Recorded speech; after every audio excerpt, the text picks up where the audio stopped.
Blessing of Fire at St. John Paul II. Ito yung aming parokya. So wait tayo sa Blessing of Fire. Baka mayapakan yung paa natin.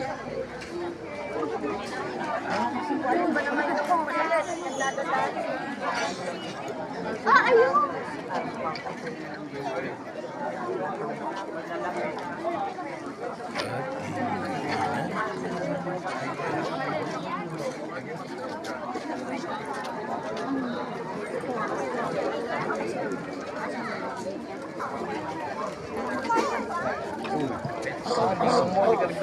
Nag-bless na yan sa akin kanina.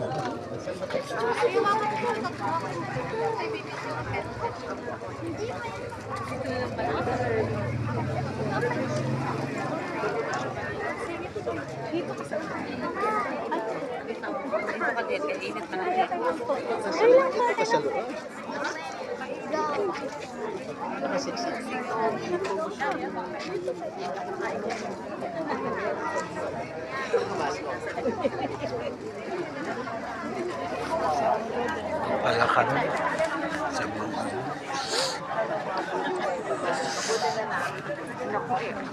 So ngayon pong gabi na ito ay ating masisimulan ang magdamagang pagdiriwang para sa pagsalubong sa muling pagkabuhay ng ating Panginoon.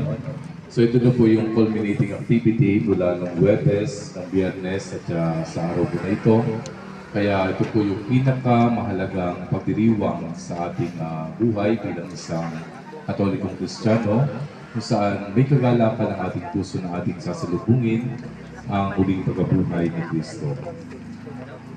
Ang pagpapala ng ating Panginoong Kristo, pag-ibig ng Diyos Ama, at ang pakikipagkaisa ng Espiritu Santo naway sumayin ng lahat. At sumayin nyo rin. Ngayon po ay ating sisindihan ang kandila ng ang mga kahoy na pagbabasbas ng ilaw.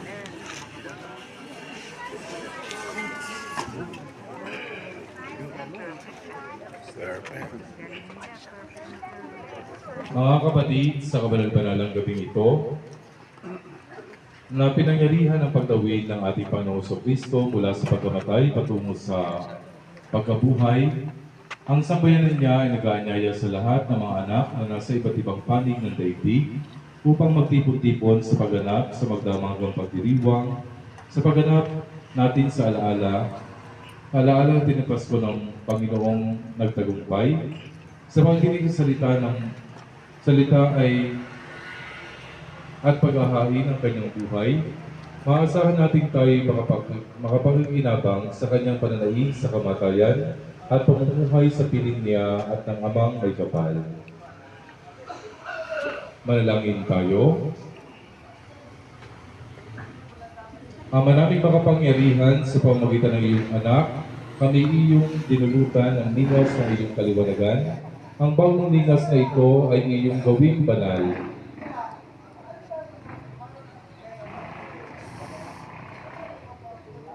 At ipagkaloob mo na kami pagningasin ng itong aming pagdiriwang upang makasapit kaming may dalisay na kalooban sa walang maliw na kaliwanagan sa pamamagitan ng Isang Kristo kasama ng Espiritu Santo, magpas sa walang hanggan. Amen.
Si Kristo ang nagmamahal noon sa bayang hinirang, ngayon pa rin siyang patnubay.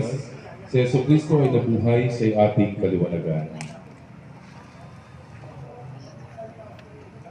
Si Kristo ang nagmamahal simula pa noong araw, wakas natin siya'y hantungan. Si Yesu Kristo ay nabuhay sa ating kaliwanagan.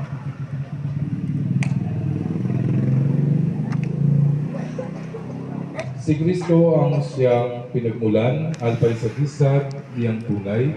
Siya'y ating pinanggalingan, si Yesu Kristo ay nabuhay sa ating kaliwanagan.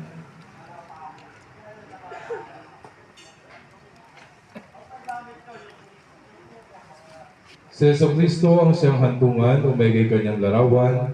Siya ang ating patutunguhan. Si Yesu Kristo na buhay sa ating kaliwanagan.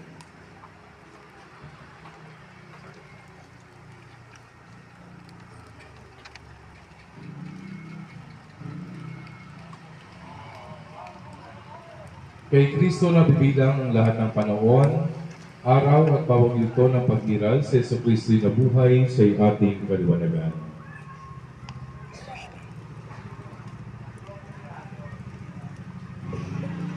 Si Kristo ay nabibilang sa mga taong daang-daan. Hari siya ng kasaysayan, si Yesu Kristo ay nabuhay sa ating kaliwanagan.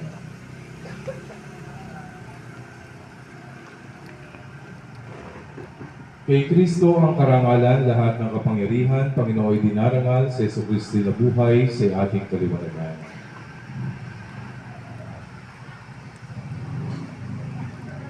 Kay Kristo ang kaburihan sa buong sangkatauhan, ngayon at magpakailanman sa Yesu Kristo'y nabuhay sa ating kaliwanagan.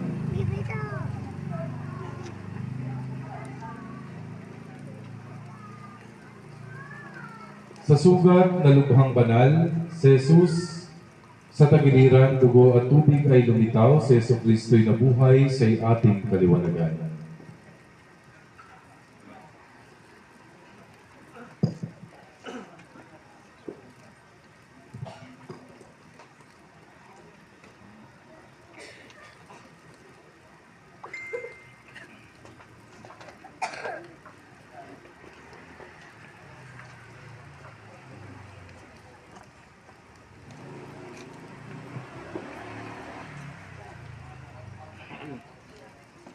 May sugat sa paang kanan si Jesus na nakabayubay sa krus na kinamatayan, si Yesu Kristo na buhay sa ating kaliwanagan.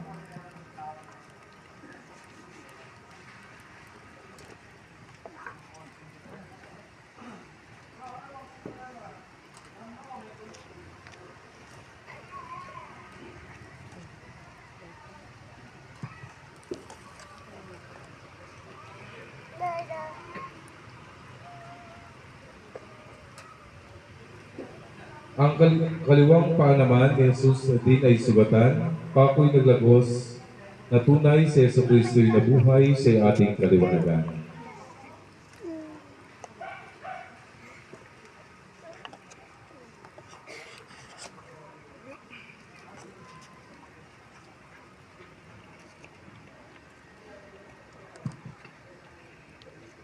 Ang kanan niyang kamay, si Jesus din ay pinakuan, kaya't may sugat na taglay, si Yesu Kristo'y nabuhay sa ating kaliwanagan.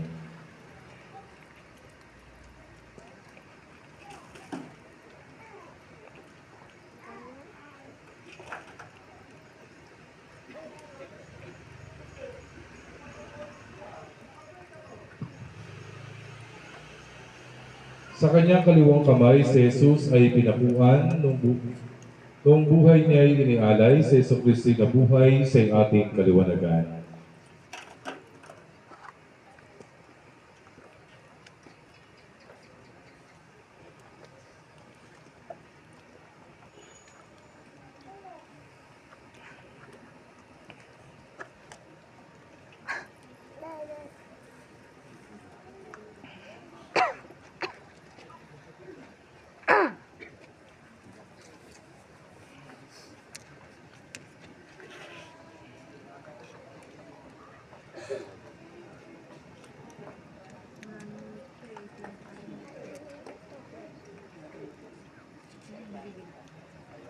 Malakas yung hangin ng apoy niyan. Kaya hirap yan magsindi.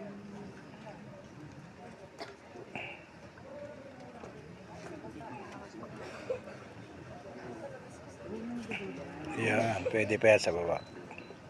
Yan.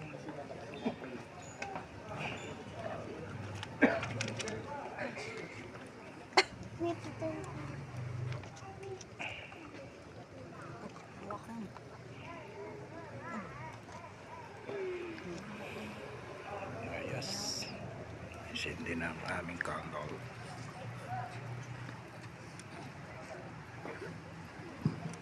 Mapapawi ng tuluyan ang dilim ng kasalanan sa puso natin isipan sa Yesu Kristo'y nabuhay, siya'y ating kaliwanagan.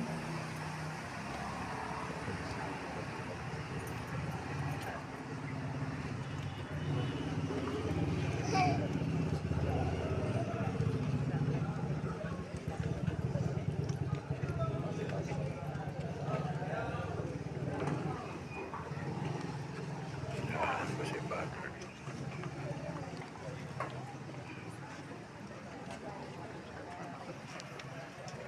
Pwede na. Pas. Pasa-pasa po ng sindi ng kabila. Pasa. Pasa-pasa. Neng, lipat ka sa kabila.